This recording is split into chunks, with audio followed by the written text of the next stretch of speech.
A surge in work-related deaths is forcing Japan to take a hard look at its office culture. CBS News Radio's Lucy Kraft has more from Tokyo.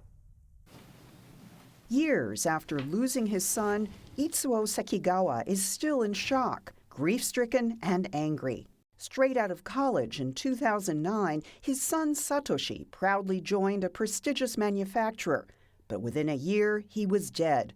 Investigators said the stress of working extreme hours drove him to take his own life. The young engineer fell victim to the Japanese phenomenon of karoshi, or death from overwork. An early day for him was going home at 9 p.m., his father says. If work wasn't finished, he'd stay until midnight. Young women are just as vulnerable. This month, state broadcaster NHK revealed one of its reporters, 31-year-old Miwa Sato, had died from heart failure after working near 14-hour days. It took 4 years for NHK to announce Sato's death. Her parents accused the network of a cover-up. The reality is that in Japan, workers are working ridiculous hours. I think that's hard to deny. American labor activist Louis Curlett says such sacrifice is seen as a virtue here. There's a strong cultural norm that you have to devote everything to the company, and you're a corporate warrior, and I think that's what really pushes people over the edge. Karoshi hits everyone from doctors and truck drivers to computer programmers and construction workers in Japan.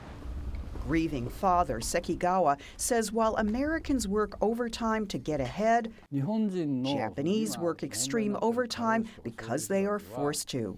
Last year, just under 2,000 Japanese committed suicide for reasons linked to their jobs, a number that has remained stubbornly high for 2 decades.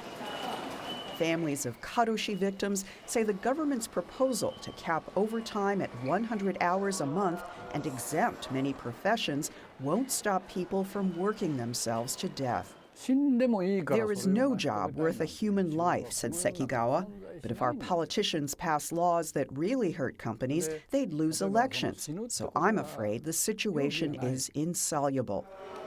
Lucy Kraft, CBS News, Tokyo. I was reading that this Karoshi. that it started after World War II, and it was encouraged because they had to rebuild their economy, right. And so this industrious behavior, industrious nature was something that worked for them. It's, Japan is, as many people know, my favorite country after France. I've lived there. It's a wonderful place, but that is part of the culture. It's not necessarily a boss that tells you you have to stay and work overtime. Right. That country went from being essentially an agrarian society in 1850 to modernizing to the point where they were able to attack the United States less than 100 years later. So that's just part of the Japanese culture, which is this idea of working really, really hard. They probably will need to have laws passed to ensure that people are not forced to do it, or at least feel obligated to do it. But I imagine bosses are working as hard as well. Absolutely, right?